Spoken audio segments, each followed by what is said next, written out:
They say 5 bullets can change a man, turn him into something he never was, or maybe, just maybe, they show him who he really is. That day, those slugs showed me I was a survivor.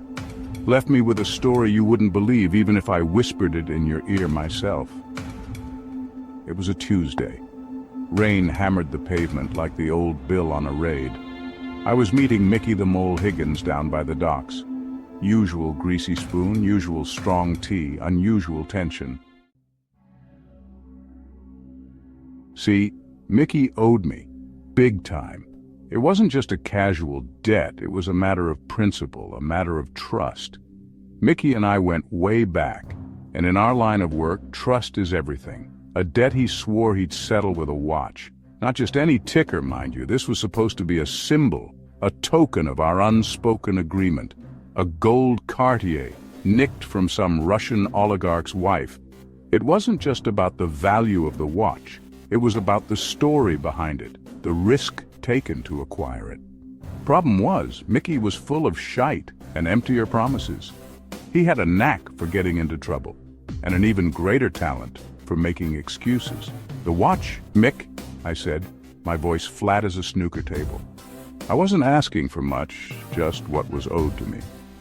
He mumbled something about fences and delays. Typical Mickey, always a story, always a reason why things couldn't be done. I could smell the fear on him. It smelled like cheap aftershave and desperation. He was cornered, and he knew it. "There's only one truth I need to hear," I told him, leaning in. "Are you paying up or not?" It was a simple question, but the answer carried weight. He shifted in his seat, eyes darting around the cafe like trapped rats. He was looking for an escape, a way out of the mess he'd created. He knew, we both knew. This wasn't just a conversation, it was a confrontation, a test of wills. This wasn't about the watch anymore. It was about respect. In our world, respect is the currency that buys you safety, loyalty, and power. And in this game, respect is worth more than gold. It's the foundation of every deal, every handshake, every promise made and kept. Without it, you're nothing. As I walked away from that cafe, I knew one thing for sure. Mickey had a choice to make. He could either pay up and regain a shred of the respect he'd lost, or he could continue down his path of deceit and face the consequences. The city has a way of swallowing those who don't play by the rules. It's a harsh teacher, but an effective one. And Mickey was about to learn that lesson the hard way. Time was running out for Mickey. Every tick of the watch was a reminder of the debt he owed, the respect he needed to earn back. And in our world, time waits for no one. As I stood there looking out over the city, I couldn't help but think about the choices we make and the paths we take. In the end, it's all about respect. And respect, my friend, is everything. That's when they appeared, out of the shadows like phantoms materializing from the mist. 2 blokes, shadows in trench coats, their faces hidden beneath wide-brimmed hats, only the glint of their eyes visible in the dim light. 1 minute, the greasy spoon was filled with the sizzle of bacon and the murmur of gossip, the clinking of cutlery, the hum of conversation, the comforting aroma of fried food. The next, it was all gun smoke and screams. Chaos erupted like a storm, shattering the mundane peace of the diner. The first bullet ripped through my leg, hot, searing pain. It felt like a white-hot iron rod had been driven through my flesh, like someone shoved a red-hot poker in my thigh.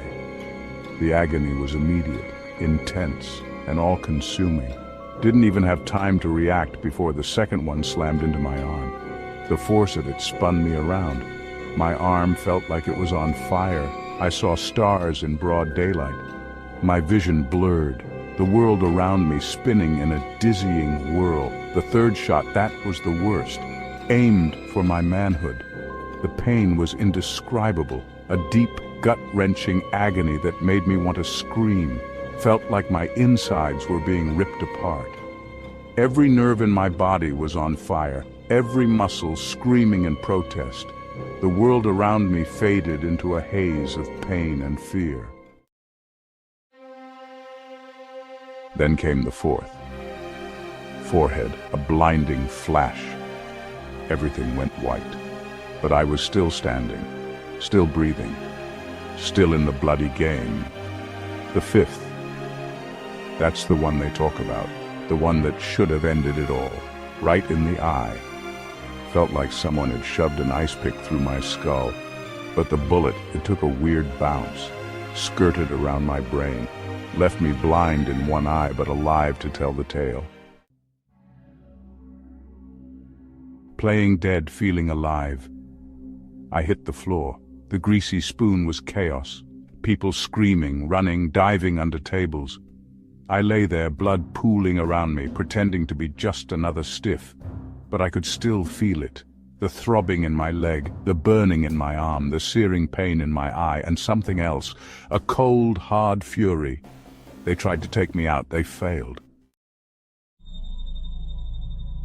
Ghostly whispers for help. Time blurred. Minutes felt like hours. I focused on my breathing, slow and steady, kept telling myself, "Stay awake, Marvin, stay awake." My hand found my mobile, slimy with blood. I managed to dial 999. Voice, a raspy whisper.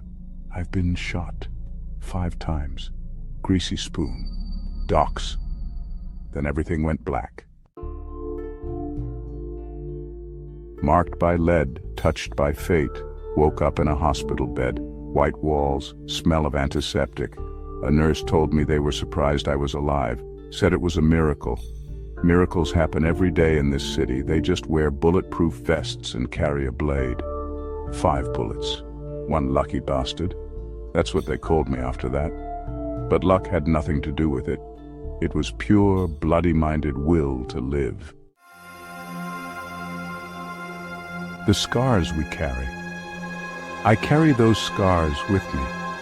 They are a part of my story, etched into my skin like a map of my past. Each scar tells a tale, a moment of pain, a struggle, a victory, not just the ones on my body. The physical scars are visible, but the emotional ones run deeper. They are the silent reminders of battles fought within. But the ones on my soul, these are the scars that shape who I am, that define my resilience and strength. They are the echoes of my past, whispering in the quiet moments. Reminders of the day I looked death in the eye and didn't blink.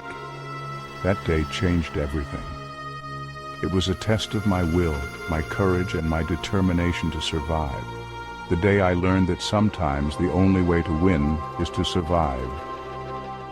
Survival became my victory, my badge of honor. It taught me the value of life and the strength of the human spirit. They never caught the blokes who shot me. The streets were silent, and justice was elusive. But I knew the truth, and that was enough for me. But I knew who sent them. Mickey the Mole Higgins, a name that struck fear in the hearts of many. He was a shadow in the underworld, a ghost in the night. He vanished after that day, disappeared without a trace, leaving behind a legacy of fear and whispers. Some say he met his end in a dark alley, others believe he escaped. Some say he's pushing up daisies, buried in an unmarked grave, forgotten by the world.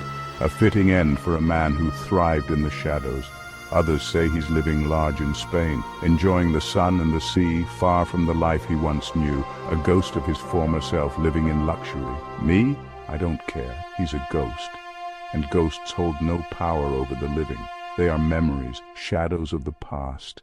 And I am here, alive, carrying my scars with pride. London's concrete jungle. London's a jungle, see? Concrete and steel instead of trees and vines. But the rules are the same. Survival of the fittest. You either eat or get eaten. I chose to eat. I walked out of that hospital a changed man, harder, colder, more determined than ever to stay alive, to cheat death again and again. Survival instincts. They say what doesn't kill you makes you stronger. Bollocks to that. What doesn't kill you leaves you scarred, broken in ways you never imagined, but it also makes you smarter, sharper, more aware of the shadows lurking around every corner. And sometimes, that's all you need to survive another day in this concrete jungle.